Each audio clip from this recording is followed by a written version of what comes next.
चमक उठी सन 57 में वह तलवार पुरानी थी, खूब लड़ी मर्दानी वह तो झांसी वाली रानी थी। झांसी की रानी लक्ष्मीबाई की वीरता को समर्पित इस कविता के भाव और घटनाओं के बारे में शायद ही कोई होगा जो अनजान होगा।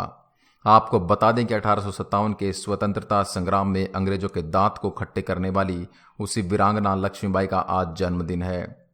रानी का जन्म आज ही के दिन 19 नवंबर 1835 को काशी में हुआ था। मराठा शासित झांसी की रानी और 1857 के प्रथम भारतीय स्वतंत्रता संग्राम की अद्भुत वीरांगना लक्ष्मीबाई ने मात्र 23 वर्ष की उम्र में ब्रिटिश साम्राज्य की सेना के दांत खट्टे कर दिए और रण क्षेत्र में वीरता से संग्राम करते हुए वीरगति को प्राप्त हुई। आपको जानकर हैरानी होगी कि रानी ने अपने जीते जी अंग्रेजों को झांसी के किले पर कब्जा नहीं करने दिया।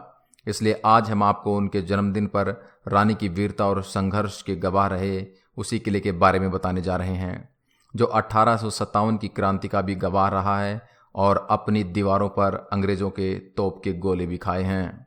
ऐतिहासिक तथ्यों के अनुसार झांसी के किले का निर्माण ओरछा के राजा बीर सिंह जुदेव ने 1613 में एक पहाड़ी की चोटी पर करवाया था। 16 से 20 फुट मोटी दीवारों वाले इस किले में 10 दरवाजे हैं, जिनके नाम किसी राजा या राज्य के ऐतिहासिक स्थानों के नाम पर रखा गया है।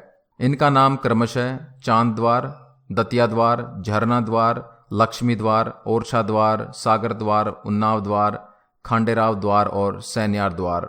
इसमें 22 बुर्ज और 2 तरफ से रक्षा खाई है। दुर्ग के भीतर बारादरी, पंचमहल, शंकरगढ़, रानी के नियमित पूजा स्थल, शिव मंदिर और गणेश मंदिर जो मराठा स्थापत्य कला के सुंदर उदाहरण हैं। इसी किले में काशी की मनु गंगाधर राव की पत्नी और महारानी लक्ष्मीबाई के रूप में दुल्हन बनकर आई थी।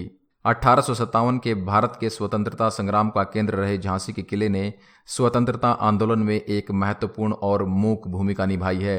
इसे चित्रित करते हुए किले की दीवारों पर झांसी की रानी और अंग्रेजों के विरुद्ध लड़ी गई लड़ाई के कई चित्र बनाए गए हैं।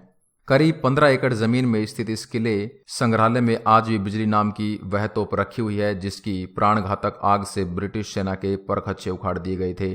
इसे विभिन्न अवसरों पर प्रदर्शन के लिए भी बाहर निकाला जाता है। बता दें कि 1613 के बाद इस किले पर बुंदेलों के साथ मुगलों, मराठों और अंग्रेजों का अधिकार रहा।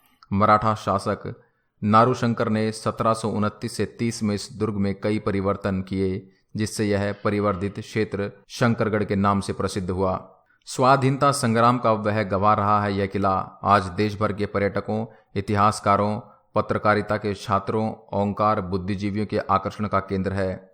भारतीय पुरातत्व विभाग के संरक्षण वाले इस किले के सबसे ऊंचे स्थान पर अब तिरंगा लहरा रहा होता है। इसलिए आपको जब जब भी मौका मिले तब इस किले को ज़रूर देखने आइएगा।